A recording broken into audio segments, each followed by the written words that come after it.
E aí galera, beleza? Como é que vocês estão? Meus amigos, o vídeo de hoje divide aqui em 6 partes. Tem muita coisa pra gente comentar. A começar pelo dia de ontem, que começou muito mal, enquanto o Brasil observa a maior tragédia que já assolou o país, que é o que está acontecendo no sul do Brasil. A esquerda brasileira tentava avançar com um projeto que iria ajudar ninguém mais, ninguém menos do que a Rede Globo. Mas no final do dia, a coisa mudou. O projeto saiu de pauta, Lula e a Globo sofreram uma derrota acachapante, mas calma, que o projeto ainda pode voltar. Ontem também tivemos demissões, troca, né? Dança das cadeiras, Petrobras, Paulo Pimenta não vai ser mais ministro da Secom, e a foto ali do Felipe Neto não é à toa. A base lulista já está clamando Felipe Neto como ministro. Não é piada, vou mostrar pra vocês. E eu quero comentar algumas coisinhas lá do Sul, pra vocês entenderem a magnitude dos problemas. Depois quero comentar sobre esse primeiro tema. Tem o negócio do Arthur Lira, que estava ontem lá em Nova York, com a turma bacana. Falar um pouco sobre o que aconteceu ontem, uma coisa que foi dita, para entrarmos na questão do consórcio, do que está acontecendo no sul do país, porque parece que o Estadão está cada vez mais parecido com Lula e não tem memória. O Estadão não lembra o que falou 5 dias atrás. Quero relembrar, né? Perseguindo pessoas, sendo que o próprio Estadão defendeu o contrário 5 dias atrás. Aí depois a gente comenta sobre a questão aí do PL da Globo. Acho que vai dar tempo. E os dois últimos temas, não sei se vai dar. Mas com aquela cara ali que o Lula tá, né? A coisa não anda boa. E depois notícias diversas do Brasil, do Dilma, que é aquele Brasil que deu errado. E antes de começar a falar sobre demissões, dança das cadeiras, sul do Brasil, população se revolta e equipe do Fantástico é hostilizada no Rio Grande do Sul. Acontece que a Fábio Oliveira descobriu com exclusividade que a equipe do Dominical vem sendo bastante hostilizada no Sul. O motivo é que a população se revoltou com a demora do programa em dar visibilidade a toda a situação na região. Equipes de outros programas da Globo, como o Jornal Nacional, por exemplo, também vêm sendo criticadas. No entanto, os ataques ao pessoal do Fantástico vêm sendo massivos. Eu não consigo entender por que a população está tão revoltada com a Globo. E até adianto para vocês, essa questão aí do PL da Globo, a maldade é muito maior do que vocês estão pensando. É muito maior do que vocês estão pensando. Vou explicar para vocês um pouco quando a gente chegar lá. Confia. Mas tá aqui, ó. Arrumando aí uma saída honrosa pro Paulo Pimenta, né? O Lula vinha muito insatisfeito com a comunicação do governo. Lula criou um cargo novo, Ministro Extraordinário da Reconstrução do Rio Grande do Sul. O que, por um lado, ajuda o Lula a achar um lugar para colocar o Paulo Pimenta. Por outro lado, é importante também você ter, né, uma pessoa lá para lidar com os problemas. Ontem, inclusive, comentamos sobre isso, falando, olha, gente, na humildade aqui, tentando entender o problema, lendo jornais antigos da época. Falei no vídeo ontem, poxa, foi criado, sabe, basicamente uma intervenção federal na região, né, porque era o governo Vargas, falei um pouco sobre isso. Então, o governo Lula parece que vem fazendo, talvez com um certo atraso, mas está se movimentando. E, por outro lado, tem um ponto aí que eu não sei se o Lula... Quer dizer, eu acho que ele com certeza botou na balança, e eu acho que isso vai se virar contra ele, a partir do momento que o Lula criou um ministério para reconstruir o Estado, tá botando todas as suas digitais lá. Então, vai ser muito difícil a imprensa, em especial a Rede Globo, fingir que o Lula não é responsável pela reconstrução do Estado, nem nada. Já criou, o ministério tá lá focadinho. Então, se a coisa não sair do papel, obviamente o governo federal vai ser cobrado. Aí já, poucas horas, né, antes aí da questão do Paulo Pimenta, aliado de Leite, vem com desconfiança a autoridade federal para Rio Grande do Sul. Toma, acha aí que vai dar ruim, né? Os bicudos vão ficar se bicando, não vão conseguir dar muito certo. Briga por protagonismo. E aí, como eu disse, né, o Lula buscava uma saída honrosa. Quem diz isso, inclusive, é o próprio Lauro Jardim lá do Globo. Embora reconheça a lealdade de Pimenta e goste pessoalmente dele, Lula já havia decidido rifá-lo. Aproveitou as enchentes, inventou um cargo para Pimenta e o tirou da Secom. Oficialmente, é uma saída temporária, enquanto durar a calamidade gaúcha, mas a possibilidade de seu retorno ao cargo é pequena. E se tudo se encaminhar do jeito que a esquerda deseja. Quem será o novo ministro? Um dos maiores perfis da esquerda, né? Que fala em nome do lulismo lá no Twitter, o Análise Política. Agora vai a opinião polêmica. Se Paulo Pimenta sair mesmo, né? O governo deveria colocar no cargo alguém jovem, especialista em redes sociais e que tenha grande conexão com a juventude digital. O perfil ideal? Felipe Neto. Influenciador, comunicador, gigante, de esquerda, com milhões de seguidores, acostumado a combater o bolsonarismo, carismático, com muito alcance no Instagram e YouTube, fala bem e entende de diversos assuntos. Alguém que criaria uma sequência engajada, influente e proativa. Vai lá, Lula. Segue a base.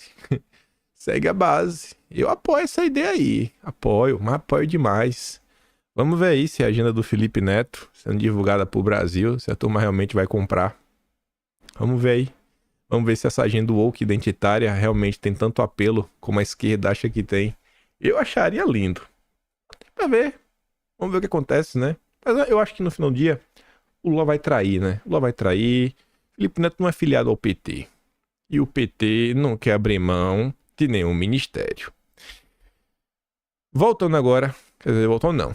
Falando agora dos assuntos importantes, talvez aqui seja uma das partes mais importantes do vídeo de hoje, que é lá o sul do Brasil. Vi essa análise aqui ontem, achei ela bem interessante. Eu acho que traz alguns pontos que, conforme eu venho falando nos últimos dias, fazem que olhemos para a situação com ainda mais profundidade e tentar trazer um pouco mais do senso de realidade. Eu acho que até agora, só quem está lá no sul do Brasil realmente consegue entender a magnitude do problema. A gente tenta, a gente se esforça, mas cada hora aparece um novo ponto que você fala, meu Deus do céu, o problema é enorme. O perfil lá, a Faria Agro, escreve o seguinte, ó. Primeiro ponto, danos à infraestrutura. Isso aqui é até meio óbvio. Todo o estado do Rio Grande do Sul teve danos extensos à infraestrutura, estradas, rodovias, ruas, tratamento de água e esgoto, distribuição e geração de energia, linhas férreas em vários pontos, aeroportos, portos, todo o transporte está comprometido. Por sinal, a previsão é que o aeroporto de Porto Alegre só volte a funcionar em setembro. Mais de 3 meses e meio.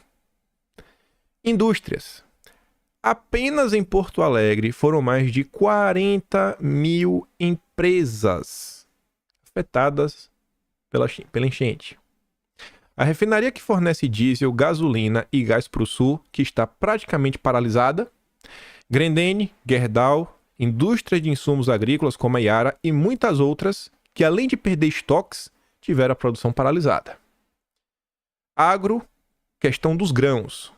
A produção do estado, que não foi colhida, está praticamente perdida.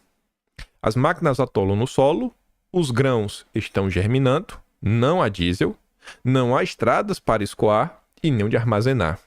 Não tem como fazer plantio na lama e também não há adubo e outros insumos. Agro em relação aos animais. Grande parte dos animais vieram a óbito ou vão acabar falecendo por ficar muito tempo na água, não há pastagem ou ração disponível na maior parte do estado, não há como produzir leite e derivados sem refrigeração e ter como transportar.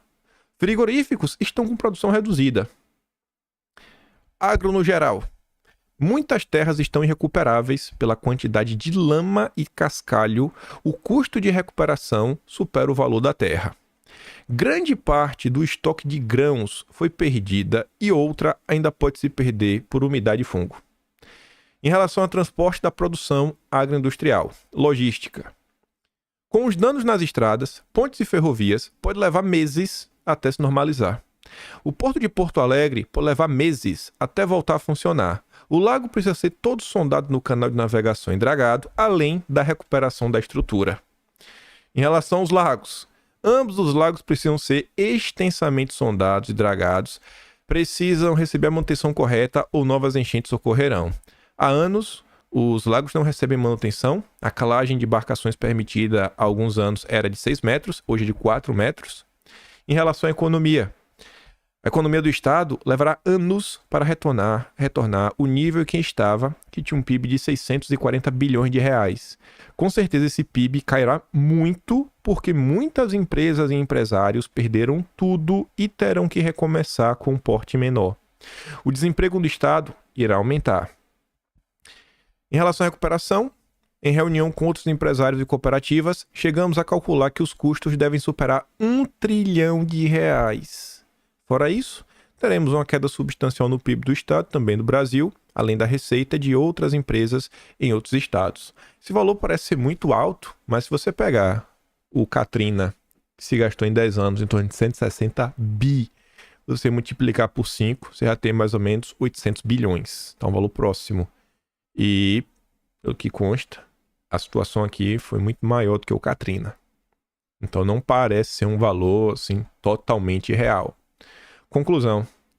Provavelmente, a recuperação do estado do Rio Grande do Sul leve mais de 5 anos. E nesse período, teremos complicações econômicas em todo o país. A situação é muito mais grave do que imaginam e sabemos que não há dinheiro. Ainda não sabemos como vai ser, e essa é a verdade.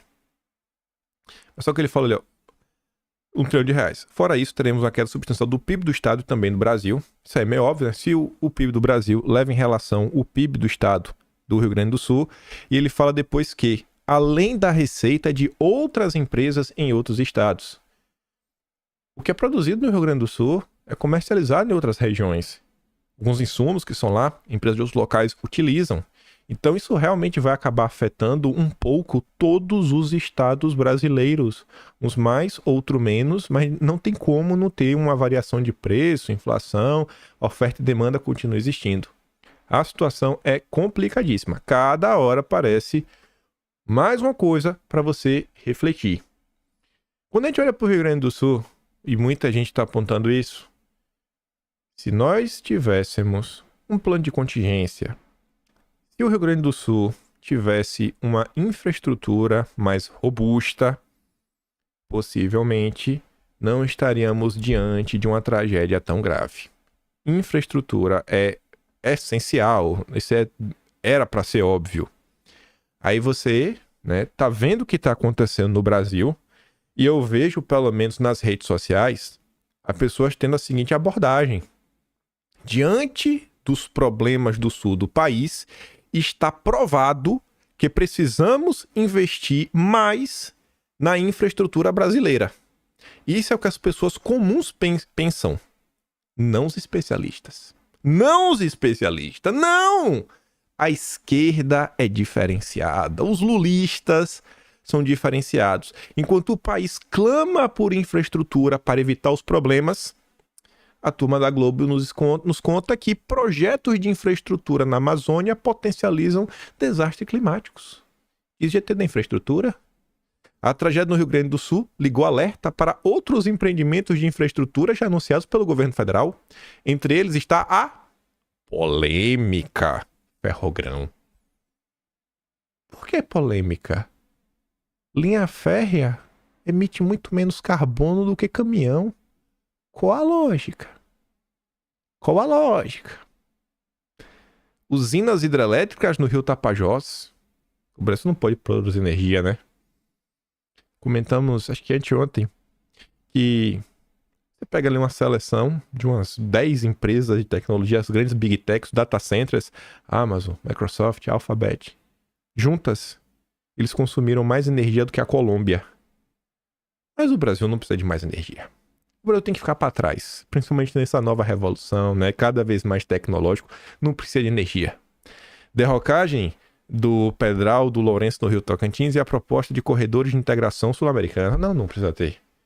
Enquanto todo cidadão comum que tem o seu bom senso, mas bom senso nem sempre está certo, o certo é a esquerda, são os especialistas lulistas, os especialistas não tem que ter menos infraestrutura. O Brasil, para dar certo, tem que ter menos infraestrutura, menos esgoto, menos hidrelétrica, menos rodovia, menos ferrovia, menos pontes logísticas. Não vai para ter nada disso. Isso porque compartilha um ponto em comum, o potencial de impacto nas mudanças e desastres climáticos. Essa é a turma que tem espaço na Globo. Façam L. façam o L. Só digo isso. Aí diante disso, você olha pro governo. Eu não coloquei aqui a nota. Ontem a esquerda fez a festa com o dinheiro do Banco dos BRICS. Dilma, quase 6 bilhões para o Brasil. Só faltou a turma da esquerda contar que esse dinheiro não é dado. É um empréstimo. E que até agora eu não faço a mínima ideia, por exemplo, de quanto é a taxa de juros para saber se é algo bom, se é algo ruim, se não a armadilha da dívida. Eu não sei. A turma da esquerda não está preocupada com isso. Só em lacrar e falar que é muito bom, porque foi a Dilma. É o Banco dos BRICS. O governo, não, vai ver aí, tem uma proposta. E eu espero que essa proposta saia do papel, porque é o mínimo.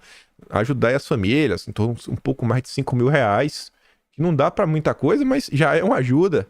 Não sei se vai sair do papel. O que eu sei é que tá ruim. Não sou eu que digo isso. Você vê ali, ó. Lira diz a líderes vê baixa efetividade de ações de Lula para conter tragédias no Rio Grande do Sul. Pronto, o Lira vai ser preso aí por fake news, possivelmente, né? Não pode criticar o governo. O governo tá fazendo tudo que precisa. Ninguém pode pedir mais nada. Quem tá atrapalhando são os voluntários, né? Arthur Lira afirmou a líderes partidários da casa que está preocupado com o que consideram a baixa efetividade das ações anunciadas pelo governo federal. Segundo relatos de participantes da reunião, ele afirmou que as iniciativas não estão chegando na ponta, ou seja, não teriam efeito prático na vida das pessoas que foram afetadas pelas fortes chuvas. Segundo o líder partidário, o alagoano deu um exemplo e disse que, se ele fosse presidente da República ou governador do estado, o Lira, né? Mandaria abrir um caminho no trecho que restinga entre a Lagoa dos Patos e o Oceano Atlântico, potencialmente desmatando a vegetação para dar celeridade na vazão da água. Mas graças a Deus não é o Lira presidente. Já pensou? Desmatar? Não. O governo Lula não desmata nada. O plano é mais importante.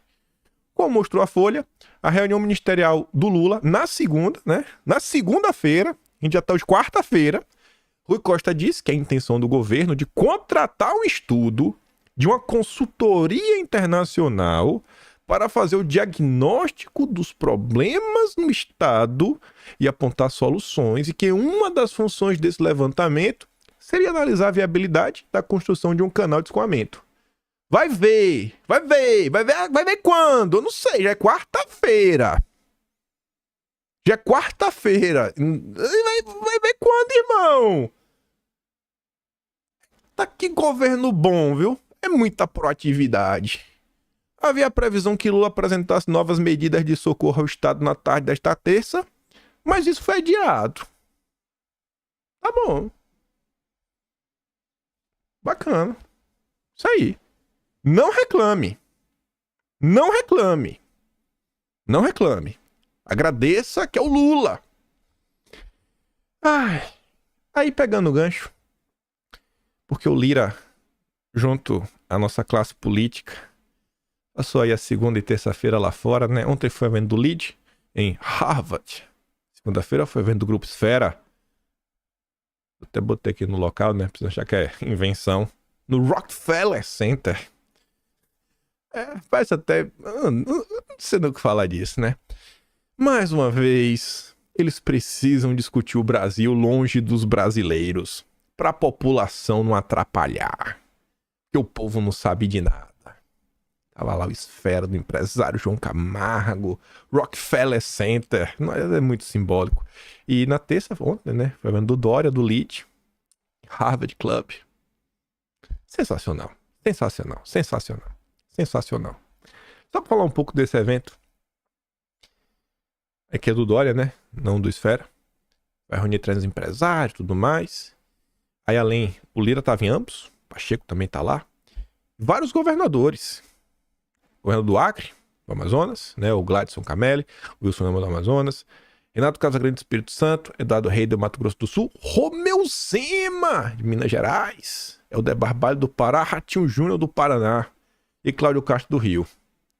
Que mais um baita ceno do Romeu Zema para mostrar de que lado ele tá. Isso aí, Zema. Não se esconda. Não se esconda. Zema que esses dias deu uma medalha pro FHC de Confidência Mineira. Maior medalha do estado. Isso aí, Zema. Isso aí. Segundo o Zema, Fernando Henrique Cardoso foi escolhido por seu governo ter sido um marco da transição do Brasil para um cenário de estabilidade. Realmente, né? Nunca as ONGs avançaram tanto, o Estado que a gente tem hoje, do jeito que funciona, nunca antes na história deste país. O Zema não cansa de mostrar a forma como ele pensa. Ah, faltou só um negocinho aqui. Pera aí, que eu já sei que não tá no vídeo, da pause. E nas eleições agora de 2024, né? Já de olho em 2026, Zema negocia retirar a candidatura do Novo em Belo Horizonte e apoiar o senador do Podemos, o Carlos Viana. Esqueça apoio ao Bruno Engler. Candidato de direita, não. O Zema não. O Zema é liberal. O Zema é um cara de classe. O Bruno Engler é um chucro, rapaz. Sabe assim, é bom. Talvez o Zema tá achando que porque lá no sul do Brasil tá toda essa confusão, ninguém presta atenção. Mas eu venho observando, só de olho na turminha que vem se movendo para 2026. Que realidade triste, viu? Que realidade triste. O senhor Ronaldo Caiado, ele não tava em um dos eventos, mas estava em outro. No evento aí que o Temer falou que a oposição no Brasil não quer criticar o governo, quer destruir o governo. E aí depois vem o Ciro Nogueira, cabeça de caixa d'água, para falar que o Temer está errado. E aí falar que ele não tá entendendo, porque o Lula agora é como se fosse um Getúlio no segundo mandato, votou fora de época, não sabe o que falar, e que o Brasil agora precisa de um Juscelino Kubitschek, que apontou pro Ronaldo Caiado e pro Zema, né? Sensacional, essa turma tá toda juntinha. Nossa, eu tô vendo esse desenhar um cenário para 2026, tão triste que eu vejo a possibilidade até da Globo apoiando essa galera. Você tem um governo de direita, aí você vai falar, e aí você vai fazer o quê? Você vai criticar esse cara pra fortalecer o PT? Que tristeza vem pintando no horizonte. Mas contra o PT não tem o que fazer, né? PT não dá. PT realmente tem que sair. Mas que Deus não deixe que seja uma disputa Zema versus PT, Caiado versus PT, que tá triste. Eu só quis comentar essa galera, nem pra falar do Zema, mas pra falar isso daqui, ó. De forma bem rápida e direta. Em Nova York, Marcos Pereira, presidente do Partido Republicanos, pré-candidato à presidência da Câmara dos Deputados, quer suceder o Lira, conta com apoio do Lula e de todo o PT e da esquerda, falou que regulamentação das redes é prioridade do Congresso. Tinha uma matéria, isso aqui saiu em outros portais, mas eu fiz questão de trazer do R7, que é da Record, que é ligado à Igreja Universal, que é do Partido Republicano no final do dia, né? Como se fosse uma coisa só. Então tá aí pra ninguém falar que é mentira. Nós do Republicanos, né? Além dessa questão que ele falou de defender a regulamentação das redes, não é a primeira vez. O Marcos Pereira mostra um pouco mais como a classe política do Brasil realmente parou no tempo. Defendemos uma economia liberal e desburocratizada. Trabalhamos pelas reformas estruturantes e por uma economia nacional forte. Trabalhamos por um ambiente de negócios vigoroso e inovador. Trabalhamos pelo protagonismo do Brasil com previsibilidade, segurança jurídica e competitividade. O que é que o Republicanos fez em relação à lei das estatais? Nada. O que é que o Republicanos fez em relação aí à questão da desoneração da folha? Nada. A palavra competitividade, ela vem sendo surrupiada no Brasil, tanto na frente parlamentar. Essa frente parlamentar da competitividade defende toda a agenda verde, falando que isso é o que vai dar competitividade para o Brasil. A agenda prioritária da frente parlamentar da competitividade em 2023 era a agenda do mercado de carbono. E assim, o que é que os republicanos têm feito pela competitividade nacional? Sabe, é um monte de platitude, é aquele discurso vazio. Não, um ambiente de negócios vigoroso e inovador. O que é isso? Inovador o quê? Agenda verde, transição energética? Não, trabalhando pelas reformas estruturantes. Que reforma? A reforma tributária do Lula? Que reforma, cara, vocês estão trabalhando? Uma economia nacional forte. O que é que significa isso? Ajudar os campeões nacionais? Os que o PT gosta? O que seria isso? Qual é o plano? Qual é o projeto? Vocês votaram a favor de recriar, quer dizer, botar imposto para qualquer produto, mesmo abaixo de $50, mesmo produtos que o Brasil não produza? Gente, mandou frase genérica. Pode sair de perto. Tem maldade. Quem tem conteúdo não precisa ficar de frase genérica. Não, porque somos isso, somos aquilo outro. O que o republicano faz pela economia desburocratizada? Cada dia a República Brasileira tem mais e mais regras, mais e mais regras, mais e mais regras, e regras, e regras, e regras, e regras. Fica cada vez mais difícil o ambiente de negócio nacional. É uma piada isso daqui. É uma piada.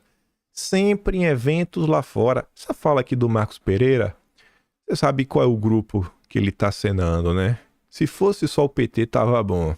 É um grupo muito mais poderoso e muito mais forte. Vocês devem saber qual é o grupo mais poderoso do Brasil, que tem muito interesse na regulamentação das redes. Vindo agora falar do consórcio, o Estadão hoje publicou um texto. Tem que comentar. Porque uma coisa é um texto de opinião. Opinião todo mundo tem umas que são interessantes, outras que não são.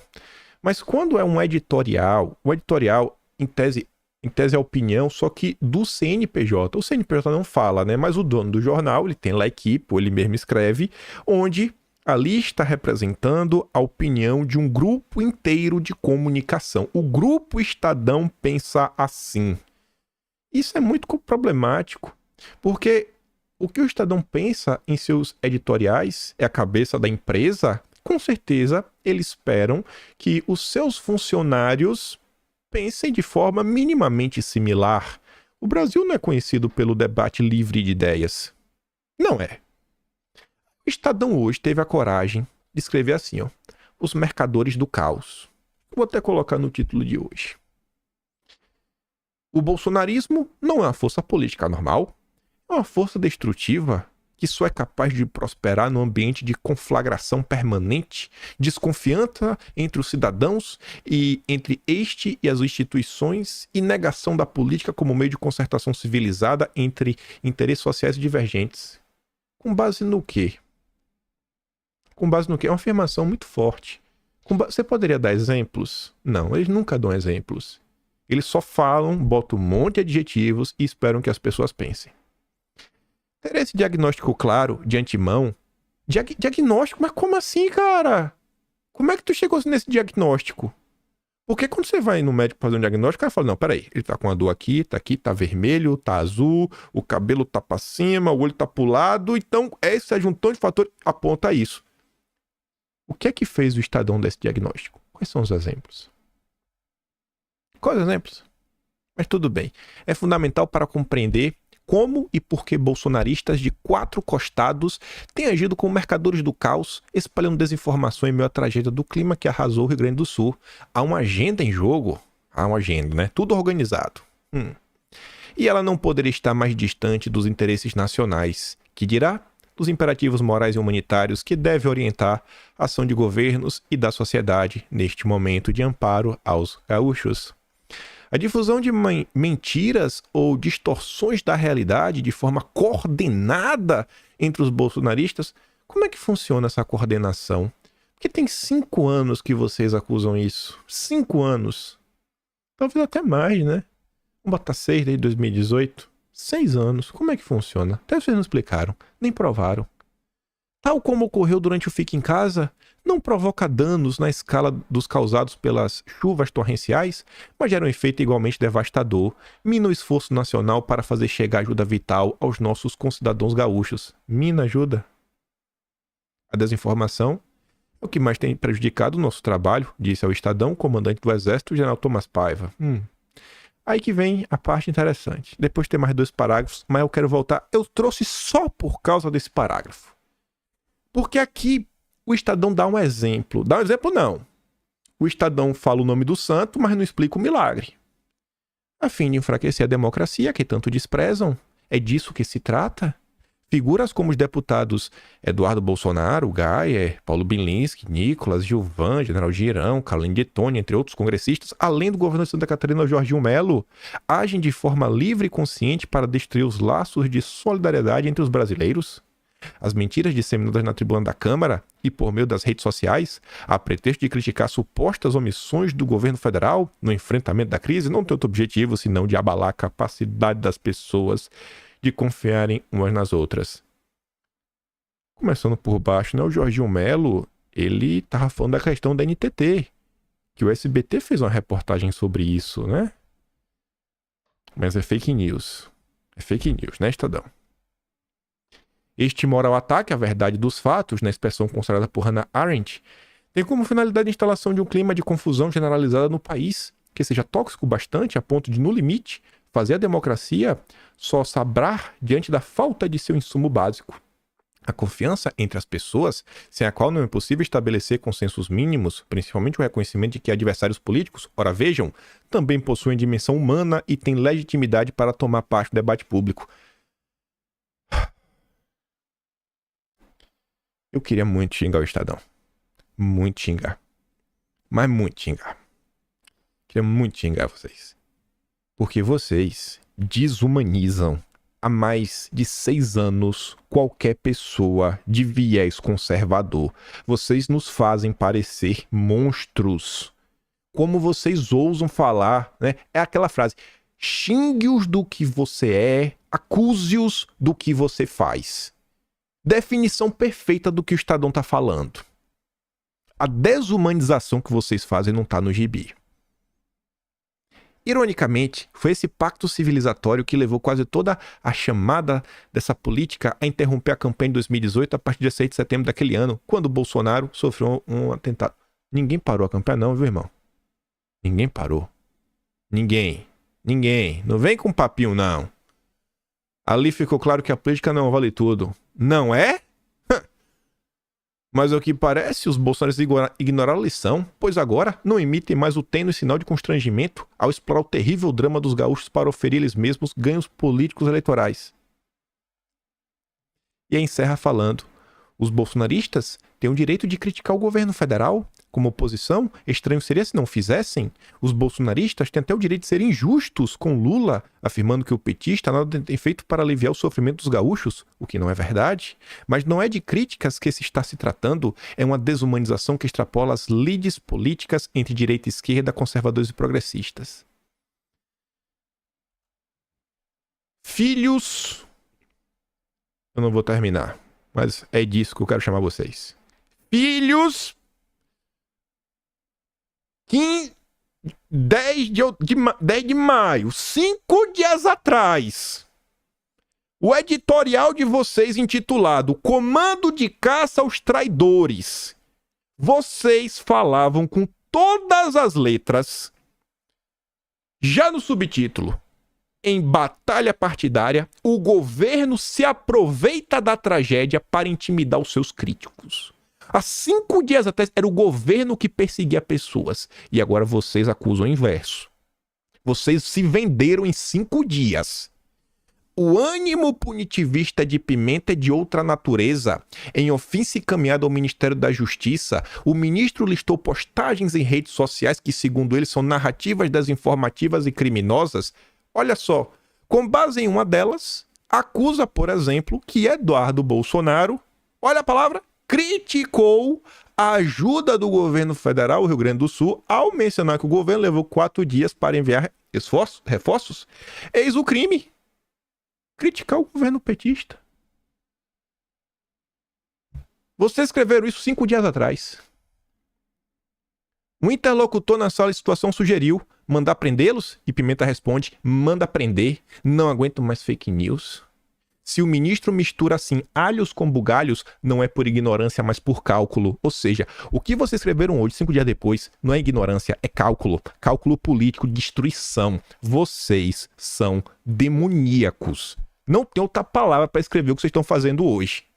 É absurdo, é escancarado. Em 5 dias, vocês deram um cavalo de pau, onde vocês reconheciam que era uma crítica, onde um dia antes desta nota, o Estadão publicou, inclusive, o tweet do Eduardo Bolsonaro com a notícia da Folha de São Paulo que ele compartilhou, e agora vocês os acusam de produzir fake news e desumanizar o governo. Vocês não valem nada. Esse jornal conserva até hoje o DNA golpista do Júlio de Mesquita Filho. O único homem nesse país que deu 2 golpes de Estado. Tentou, na verdade falhou em 32, e deu um golpe em 64, que tramou desde 1962, desde pelo menos 20 de janeiro de 1962, como ele mesmo confessou no Estadão, no dia 14 de abril de 64, onde ele revela a cartinha que ele estava trocando com os militares. Vocês são golpistas. É um absurdo isso daqui. Em 5 dias, vocês estão negando a própria história que vocês contaram. Por pura birra. Pura birra. Vocês estão usando de uma tragédia para desumanizar pessoas. É um absurdo o que esse jornal tá fazendo. Isso aqui é digno de Rede Globo. Vocês estão virando a Rede Globo. É digno da Globo. Só a Globo faz uma porcaria dessa. Rapaz, isso aqui me deixa maluco. É injustiça. É injustiça. Tá aqui, ó, pra ler. Ler. É vocês falando. Notas de informação editorial. Cara, como é que pode uma coisa dessa? Como é que pode uma coisa dessa? Você ainda terminou falando, jornalistas presentes na reunião ouviram de viva voz os desejos inconfessáveis do ministro. Bota pra pi com os caras. Conversando com o jornalista do Estadão, certa vez ele me disse que são 9 pessoas que escrevem os editoriais. Tem uma equipe. Eu espero de coração que essa equipe não converse entre si. Porque se conversa, realmente, o que vocês fizeram é de uma sacanagem sem tamanho. Sem tamanho. Eu me pergunto se esses deputados, Jorginho Melo, senador... Rapaz, as coisas acontecem. Vocês também têm que ser assim. Vocês lacram às vezes contra o governo, dão uma mitada. Mas quando é vocês que estão aí na berlinda, sendo atacados, vocês não fazem nada também, pô. Isso aqui você tem que pegar. Pega a duas notícias, bota uma ao lado da outra, faz um vídeo, mostra pro povo. Mostra o absurdo que tá acontecendo. No meio da tragédia. Quem é que tá politizando a tragédia? Quem é? Quem é? Eu fico mais nervoso. Eu acho que eu sinto mais ardor do que vocês. Aí, Poder 360, por outro lado, numa nota de opinião de um juiz do TRF2, Tribunal Federal da Segunda Região, William Douglas. William Douglas escreve o seguinte, sobre ditaduras, inquisições e tragédias. Inquisição que o Estado não está fazendo. Infelizmente, dois lados políticos usaram a tragédia para tecer críticas uns ao outro. Chega a ficar... Nossa, eu fico nervoso com isso. Injustiça me dói, bicho. Injustiça e a Globo. É o que me tira do sério. Eu tava feliz, tava até calmo mais cedo. A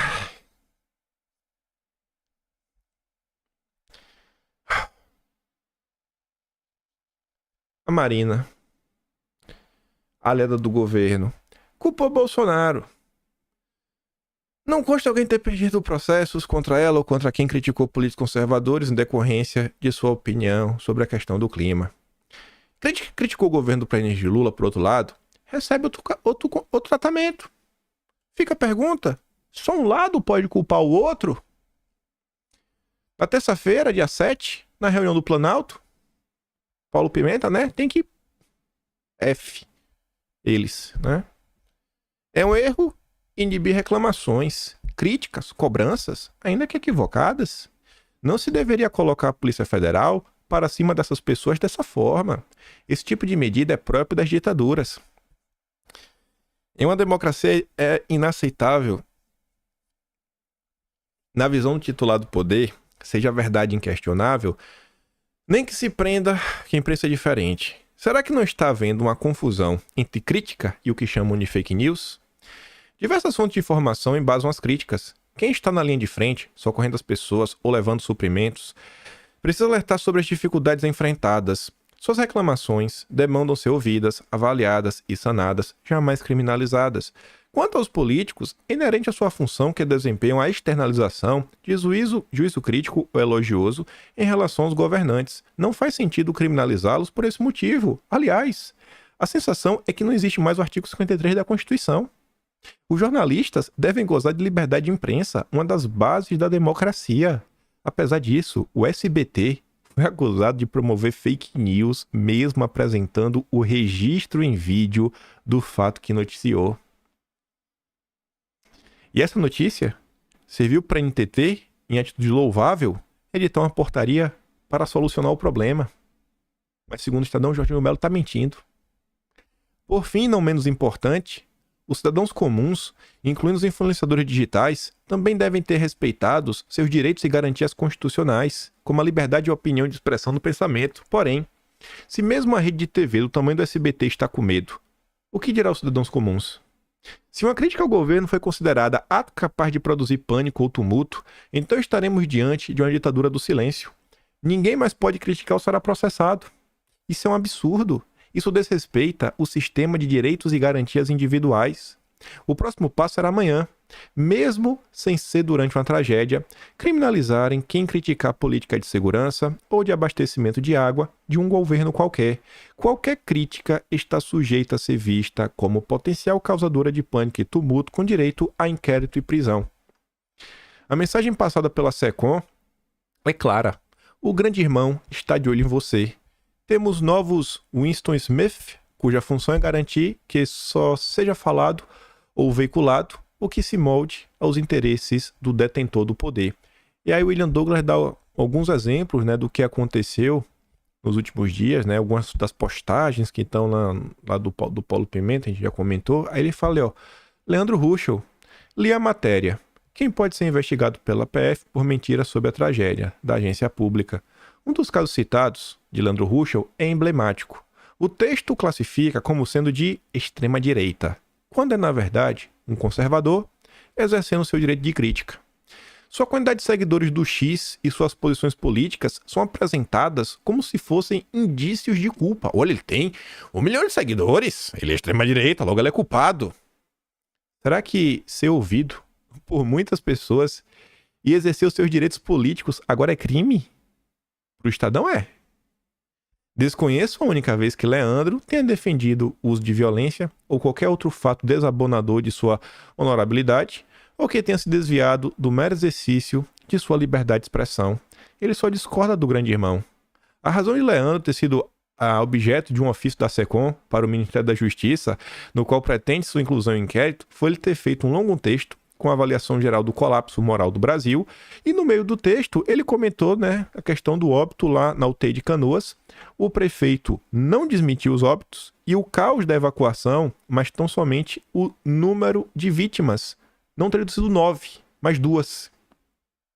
A Globo e vários outros veículos deram a mesma notícia. Eu comentei isso várias vezes. E até a elaboração do presente artigo, a Globo mantinha no ar a mesma informação do prefeito. Em seguida, o prefeito mudou a história de novo. Diz ele que foram 3 pacientes, né? São 2 tragédias, uma dentro da outra. O desastre produzido pelas chuvas e o desastre que é perseguir quem critica. Percebe-se claramente que, para muitos, as pessoas físicas ou jurídicas alinhadas à esquerda são automaticamente inocentes, ao passo que as conservadoras ou as críticas são automaticamente culpadas. A Rede Globo e Ruschel noticiaram a mesma coisa, mas só Leandro Ruschel foi tratado como criminoso. Que foi o meu ponto, né? Desde o início pedi a inclusão da Globo no inquérito. O inquérito já tem relator, já está avançando. É capaz de virar um novo inquérito das fake news. Sabe, ninguém pediu a inclusão da Globo pela mesma notícia do Leandro Ruschel. Qual a razão do governo querer que a PF investigue Leandro? Por replicar a fala, mas ignorar a Globo, que fez a mesmíssima coisa. E convenhamos, por mais paradoxal que seja, no governo anterior, a crítica não era só livre, mas constante. A começar pela própria Rede Globo, poupada no ofício da SECOM. O que faziam com o Bolsonaro não tá no gibi, tá ali, ó. William Douglas, juiz do Tribunal Regional Federal da 2ª Região. Talvez eu goste mesmo porque é um texto, né, de direita, ou pelo menos que sensibiliza, não enxerga o outro, né, como um demônio, como o Estadão faz. Mas vamos continuar para falar do Lulinha e da Rede Globo. Deixa eu só ver aqui um negócio rapidinho. Eu tô na dúvida se eu botei ou se eu tirei. Ah, não, tá aqui. Tá achando, falar, rapaz, será que eu no meio eu não fiquei na dúvida se eu tava ali um texto que eu queria mostrar pra vocês. Achei interessante sobre a Globo. Até agora eu tô nervoso com o negócio do Estadão.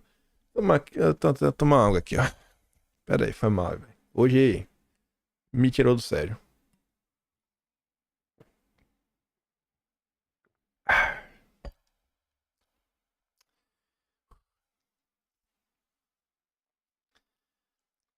O Metrópolis foi um dos poucos jornais que noticiou a questão da Michelle Prado. A gente comentou ontem, né, o que ela falou do gabinete de ódio da esquerda. E tá ali, ó, pesquisador da USP vira alvo da esquerda. Só param quando fizeram o pior comigo. Até só no Paulo Capelli, no Petrônio Viana, falo pra vocês, né? Falo, ó, Capelli é a ovelha desgarrada. É o mais à direitinha lá do Metrópolis. E eu achei até, eu nem coloquei aqui, mas nessa matéria ele me cita, assim, um influenciador conservador. Eu falei, nossa, tô sendo bem tratado. Tô sendo bem tratado. Você fica meio assim, né? Sem jeito. Falou, o que é que tá acontecendo? Eu não sou de extrema direita, sou conservador. É mesmo? Ele deve me assistir, né? Tem um pra mim que ele deve ter visto falando, esse menino falou bem de mim. Não vou falar mal dele, não. Ah. De acordo com Michelle Prado, o cyberbullying começou depois que a pesquisadora questionou dados, né, apresentados na mídia. E, tá. Mesmo elogiando o Paulo Capelli. A imprensa tem uma enorme dificuldade, né?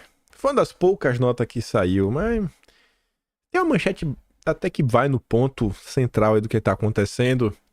Mas, pô, Capelli, pô, irmão, custava você citar Daniela Lima ou a Globo, né? Depois que a pesquisadora questionou dados apresentados na... Que mídia que apresentou esses dados? Pô, fala, Globo News, Daniela Lima. Nossa, para de corporativismo, cara, pelo amor de Deus. Mas enfim, pelo Paulo Pimenta. Um monte de gente cometendo crime de cyberbullying contra uma pessoa. Mas esse cyberbullying vem da esquerda. É socialmente aceito. E não é só da esquerda, não.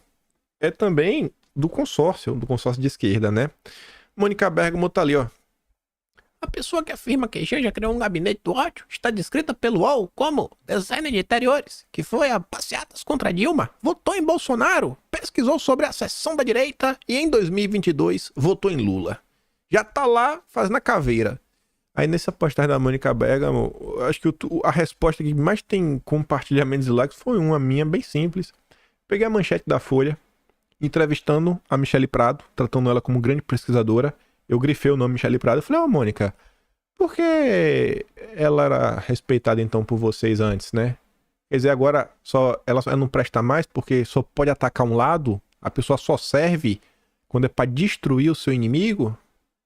Aí o Leonardo Coutinho, não sei se ele já sabia dessa matéria, mas ele foi além.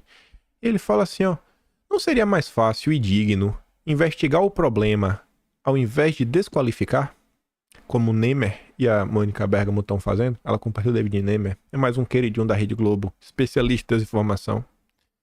Michelle Prado aprontou um erro da Globo News. Dias depois, ela afirma que foi demitida por causa disso. Ponto 1. A Globo News errou, negou-se a corrigir e ainda pediu a cabeça da moça?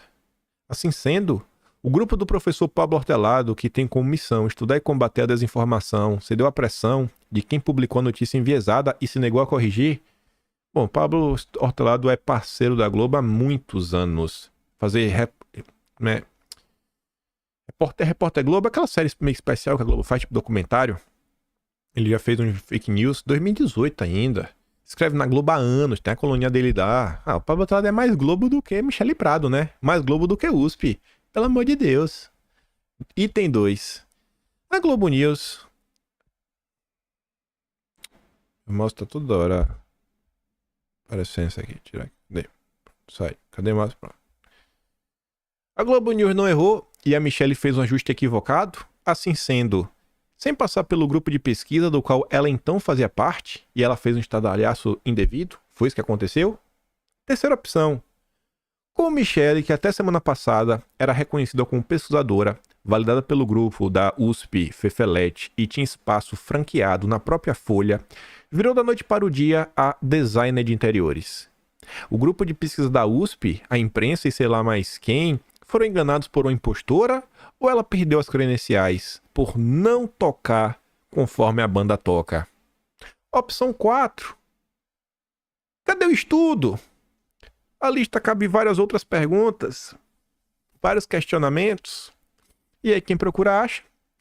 O Poder 360, né, divulgou o estudo, tá ali, a pesquisadora é desligada de grupo da USP e sugere que foi por criticar jornalista. Diferentemente aí do Paulo Capelli, né, se inspire aqui no Poder 360, tá ali, ó. questionou a declaração de Daniela Lima da Globo News. Não tem por que omitir. E aí o Coutinho diz, ó, as imagens do post anterior estão no link disponibilizado por esta matéria do Poder 360 que mostra as condições do caso. E olha que interessante. Olha que interessante. Tá ali o estudo que a Daniela Lima usou para perseguir. Eis o estudo que a Globo News dizia que em um dado momento, 31% das postagens aqui no X sobre a tragédia eram fake news. Acho que nem dava para chamar de estudo. O nome deveria ser, com bastante boa vontade, monitoramento. A nota da equipe da USP descreve a metodologia como uma busca por palavras-chave e classificação manual, repito, manual, de 2.000 postagens. Ou seja, uma pessoa que está falando é desinformação, não é desinformação, é crítica ao governo, não é crítica ao governo. Além disso, os atores dizem que eles não mediram o que era verdade ou mentira. O objetivo foi identificar mensagens com sentimentos anti-estatais e anti-governo. A conexão da Globo News com o Planalto é tão intensa que, para a emissora, a crítica ao governo virou sinônimo de fake news. Sendo assim, a correção que a Michelle Prado fez era pertinente. Se realmente ela foi punida por isso, estamos diante de uma injustiça e de um caso singular. Um grupo de pesquisadores que se propõe a combater a desinformação passou recibo para a informação errada que a Globo News se negou a corrigir. Erros são parte do ofício jornalístico, né? Mas não corrigi-los, o que é pior, acobertá-los, já não é mais erro. Assim nasce uma fake news. O pessoal tá pedindo para censurar, né? Caçar deputados que mentiram na tribuna. Aí eu não vou dar play no áudio. Eu vou impedir o deputado de falar. O Lira disse, né? Eu vou impedir o deputado de falar. Responde Lira sobre fake news no Rio Grande do Sul. A gente precisa ter um pouco de tolerância, porque aqui nem todos pensam da mesma forma. Perseguiu Lira em entrevista, né, nessa terça-feira.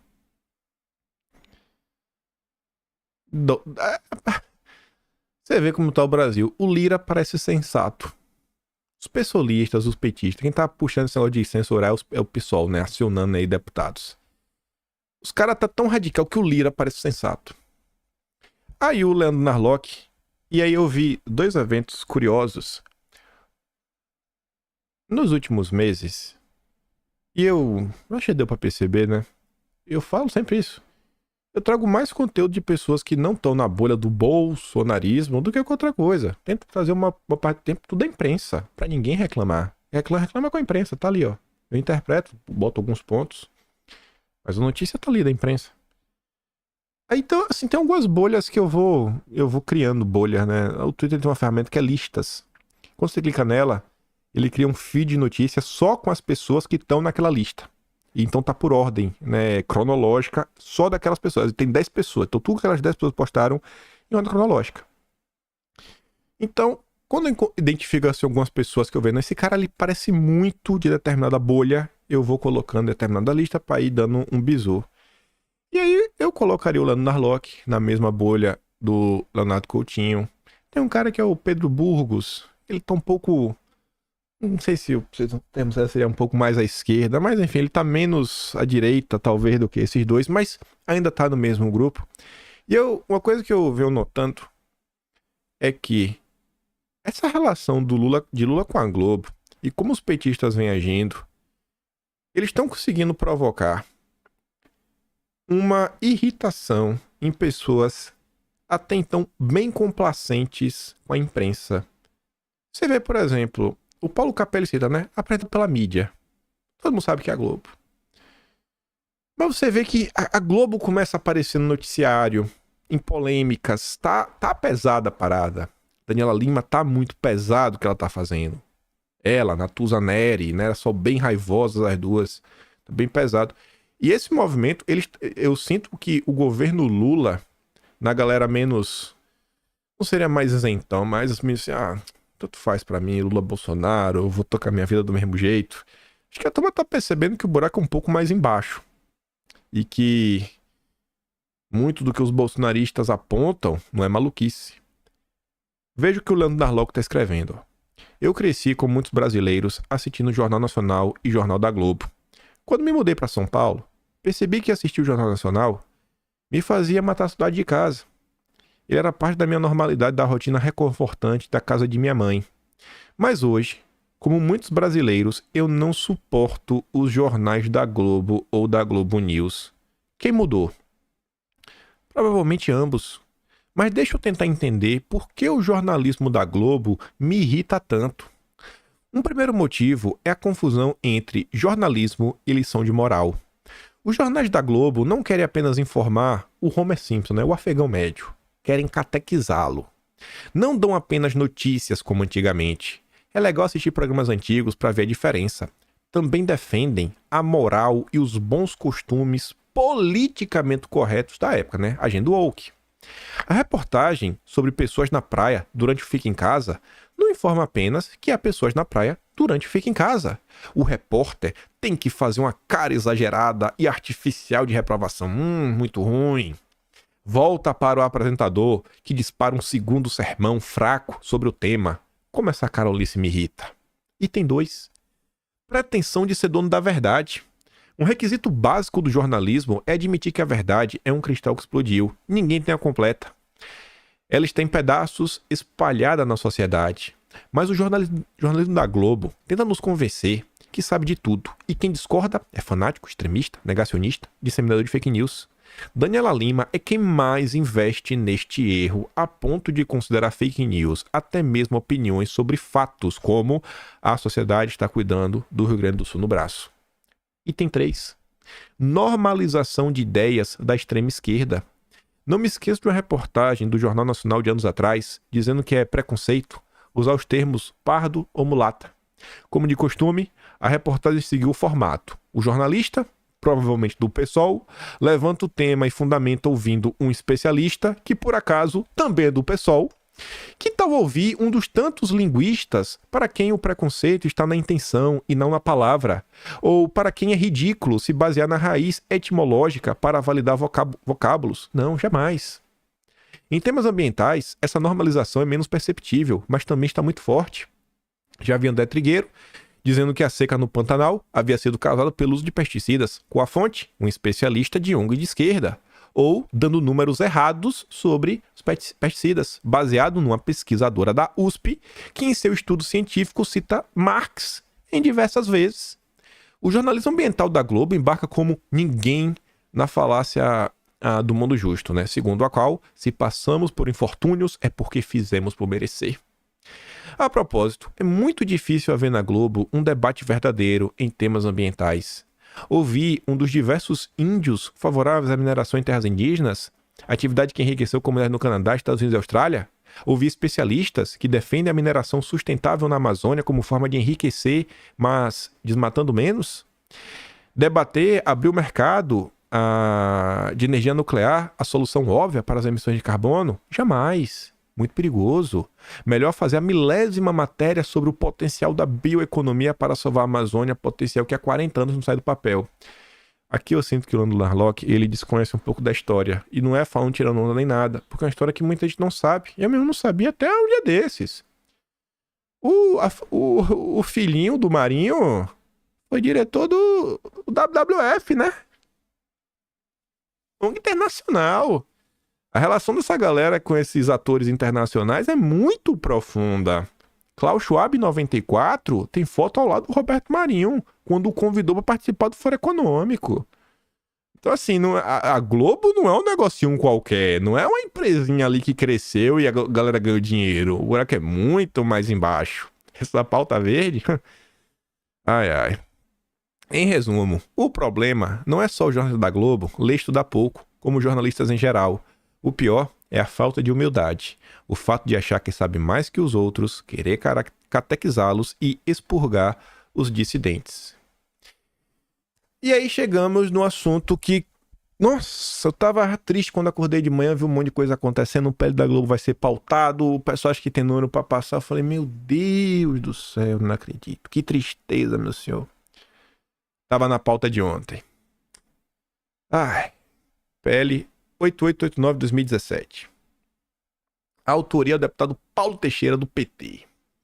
Relatório do André Figueiredo, do PDT. Eduardino, é pior que o PL 2630 da censura. Aí tá ali, né? Basicamente vai criar um regime lá, né? De ajuda. Ajuda! Que quem vai cuidar da ajuda é a Ancine, governo, né? E os grupos incentivados. Mulheres, negros, indígenas, quilombolas, povos, comunidades tradicionais, conforme autodeclaração, pessoas com deficiência, grupo de situação, vulnerabilidade social, blá blá. Só petista, né? No final do dia. Basicamente isso, né? Vamos criar um mecanismo aqui de ganhar um dinheirinho, né? A Globo tá de fora e a gente vai ajudar, né? As minorias woke brasileiras. O dia termina bem, graças a Deus. Após intensa pressão popular, uma levantou a hashtag, fez tudo que podia e não podia. O projeto saiu da pauta. Glória a Deus. Pode voltar. Felipe anunciou, vários deputados anunciaram. Saiu da pauta. Só que eu quero trazer desse assunto para falar mais um pouquinho. E não é querendo cancelar ninguém nem nada.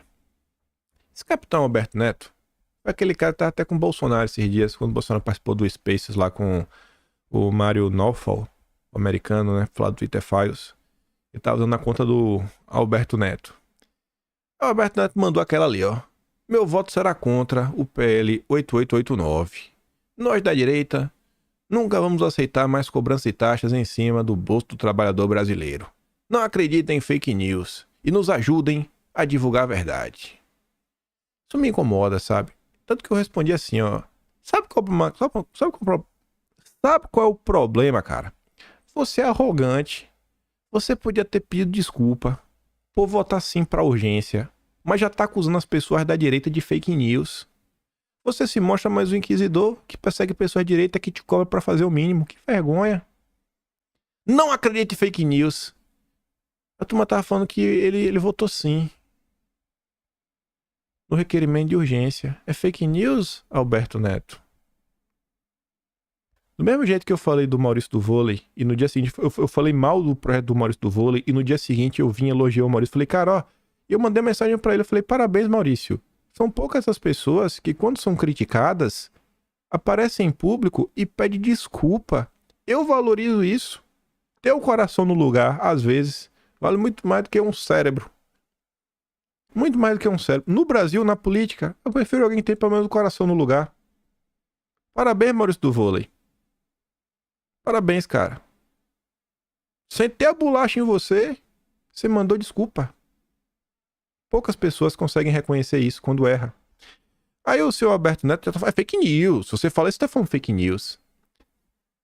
A votação do requerimento de urgência foi ano passado.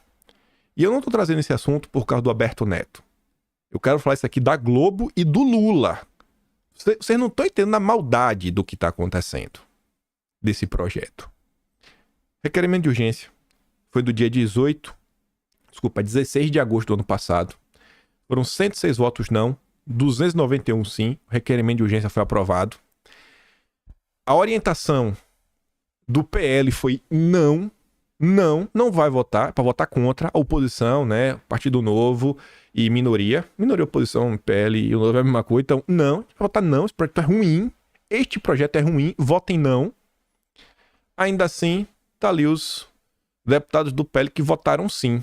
Dentre eles, segundo o nome, no Amazonas, Capitão Alberto Neto. Não precisa cancelar o cara, não precisa fazer nada. Mas para de acusar os outros de fake news. Você errou, bicho. Fala, me desculpa, eu votei errado. Eu não vi que o partido orientou pra votar não, eu votei sim. Isso é ruim, cara. Se vira contra você, você fica queimado. A gente olha assim e fala, ih, rapaz, fala sobre caráter isso daí. Prefiro alguém que pede desculpa. E vida que segue, a turma ia entender. A turma da direita tem um coração grande. A turma desculpa, assim, aceita tanta coisa. Isso daqui é tão, beleza. Na hora do vamos ver, vai votar não. Mas por que eu quis trazer isso? Por que eu quis falar do requerimento de urgência? Autor PT, o substitutivo do PT, relator do PDT, beneficiária a Globo. Aí eu volto pra cá. Situação.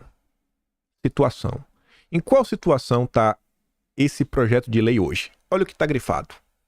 Pronta para pauta no plenário. Vê se botei mais uma coisa. Botei. Olha que engraçado. Como é que funciona o processo legislativo? Você tem uma ideia, você tem um projeto, você o apresenta, o seu projeto, você tem que trabalhar por ele. Ele vai tramitando, então você tem que conversar com os presidentes das comissões para eles pautarem o seu projeto. Então, todo o projeto, pelo menos, vai passar pela CCJ, né, para verificar a aceitabilidade, né, se ele é constitucional ou não. Pronto, pelo menos ali. E aí, se o seu projeto tem a ver com agro, tem que passar na Comissão da Agricultura. Se o seu projeto tem a ver com o meio ambiente, tem que passar pela Comissão do Meio Ambiente. Se tiver a ver com agricultura, tem que passar pelas duas comissões mais a CCJ.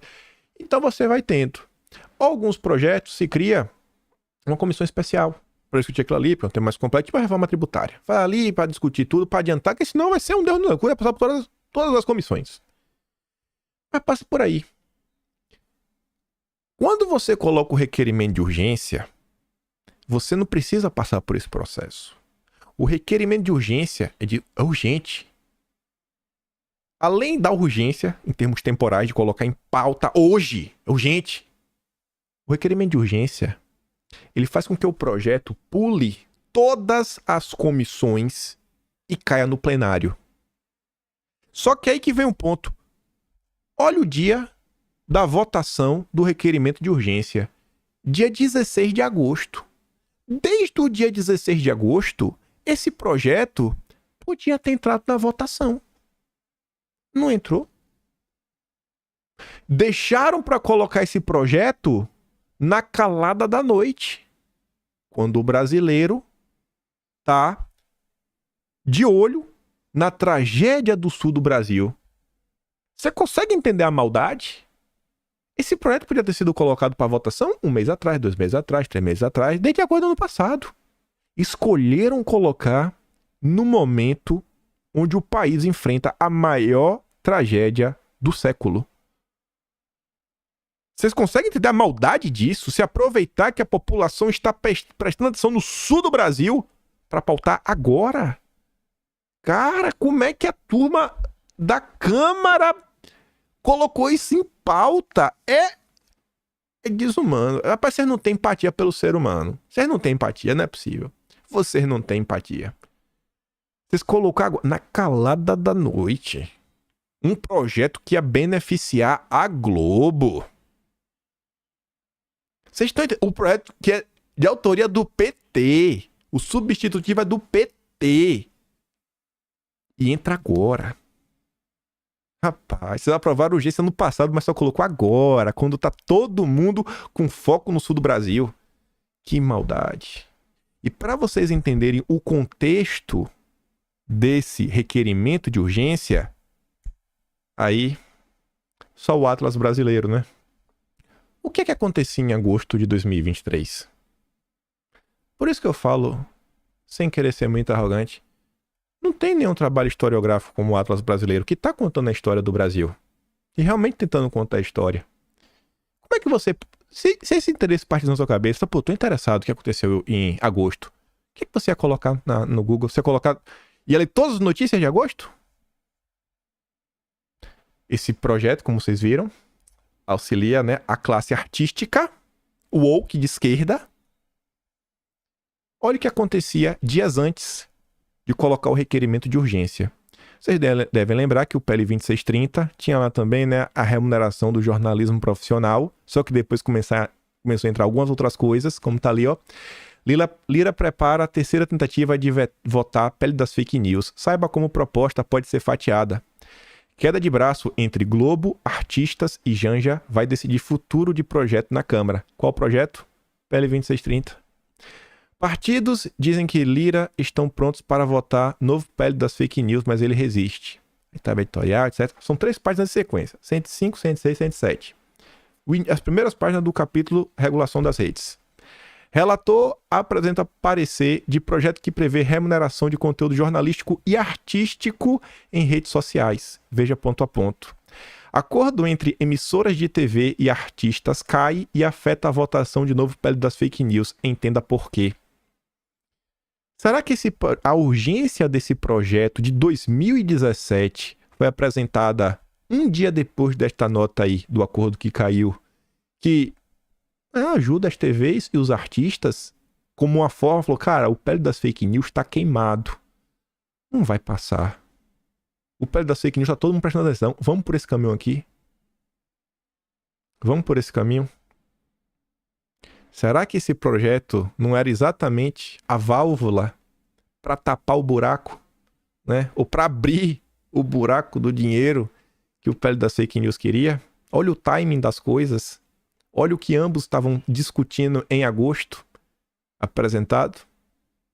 Né? O substituído pelo PT, autor PT, relator PDT. O timing é perfeito, né? O timing das coisas é perfeito. E para falar nisso... não. Nem coloquei aqui. Vou ter que dar pausa para colocar um negócio. Mas, voltando aqui, ó.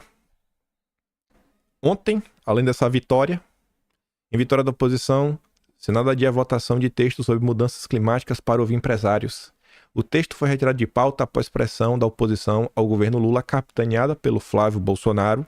Os parlamentares aliados pedem que o setor privado seja ouvido a respeito do projeto. Minhas emendas eram no sentido de trazer o setor privado também para essa mesa de discussões, porque está tudo na mão de órgãos governamentais. As diretrizes, as decisões que vão ser tomadas, onde vai ser investido o dinheiro do orçamento. O projeto de lei estipula regras para planos de adaptação dos governos à mudança do clima. Um monte de regrinha, vai botar dinheiro aqui, acolá, bababá, e o governo meio que resolvendo tudo. E a turma conseguiu barrar. Parabéns, Flávio Bolsonaro! Parabéns! De coração! Não deixou mais uma coisinha da agenda verde do governo passar desapercebido. Parabéns de coração! Essa direita tá... Vocês estão me deixando feliz nos últimos dias, mas parabéns, de verdade. O Flávio aí deve estar colando com o irmão dele, o Carlos. O Carlos aí tá antenado. O Carlos aí deve dar umas aulas aí pro Flávio. Brincadeiras à parte, isso aqui é importante, viu? Gente, o Estado ele existe. O Estado não vai desaparecer. O Estado tem um orçamento. É importante. Gente, só temos 513 deputados e 81 senadores. São essas pessoas que têm que resolver pra onde o dinheiro vai, né? E botar limite no governo federal. O povo não vai conseguir. Então a gente precisa, já que o Estado existe, já que o dinheiro vai para algum lugar, tem que ter algum mínimo de responsabilidade. Parabéns, Flávio Bolsonaro. Parabéns, cara. Mas de coração mesmo, isso aqui é importantíssimo. E nesse contexto do que está sendo dito, a melhor coisa que pode ser feita neste momento é discutir de forma séria, infraestrutura real, não de perfumaria para inglês ver, e investir lá no sul do Brasil. Investir no sul do Brasil é salvar a economia nacional como um todo, ou pelo menos reduzir os danos que vão acontecer. Não tem como a gente evitar tudo. Parabéns, cara. Mas parabéns para você, os deputados ontem. Quando dá certo, velho, isso aí. Vocês barraram o pele da Globo, barrou a maluquice do Lula. Felipe Baldon também fez uma participação na letra, foi uma coisa bem porreta aí da Petrobras, não vai também comentar hoje. E só pra... Nem vou dar pausa. Fazer aqui rapidinho. Bem rapidinho. Aguenta aí. Cadê? Abre aqui a pasta. Tá aqui, março, capa. Botar aqui só pra ter uma imagem, só poder mostrar a imagem. Pronto. Aí, foi. Cadê? Tá aqui. E hoje, dia 15, como de costume, já está disponível Atlas Brasileiro, março de 2024. Foram lá no site, lá bonitinho. O que aconteceu em março? Vocês nem lembram mais, mas estava registrado. Quase 500 páginas, todas as notícias, tudo bonitinho. O de abril nem mostrei pra vocês o resumo do Elon Musk, pra ver como ficou longo e difícil de contar aquela história. Eu quero falar sobre isso, como vai ser difícil relatar, como eu vou dividir para tentar registrar o que aconteceu naquele momento. Tá aí, kimpõe.com, sem BR. Quem assina, você apoia o projeto. Então, eu confio na boa vontade de vocês. Porque o cara que assinar agora, ele vai ter acesso de janeiro do ano passado até março agora, né? Então o cara que assinou nesse mês já tem acesso a 15 livros. Eu acho que quase 500 páginas não dá pra chamar de livro, né? Realmente, eu acho que honra o nome Almanac da História do Brasil em Notícias. Então tá aí. Muito obrigado por quem me apoia até aqui agora. Porque se realmente não fosse vocês, não dá pra pagar o salário de quem me ajuda a escrever. Não consigo fazer tudo sozinho. Realmente é impossível. E é isso, gente. Ficamos por aqui. Vou mandar aquele vídeo do Lira. Não dei play aqui no vídeo, vou mandar lá no Telegram. Compartilhe o vídeo. O que você achou interessante, recorta. Aquele do Estadão, volta lá. Bate o print da parte do Eduardo. Mostra o que o Estadão falou. Mostra para as pessoas que você conhece. Olha aqui, ó. A mesma imprensa em 5 dias diferentes. Olha o cavalo de pau. Em 5 dias, olha o cavalo de pau. Mostra. Não é possível que a pessoa que ainda raciocina não vai ver que tem algo errado acontecendo. Fico por aqui e deixo aquele grande beijo, abraço, tamo juntos. Valeu, meus amigos. Fui!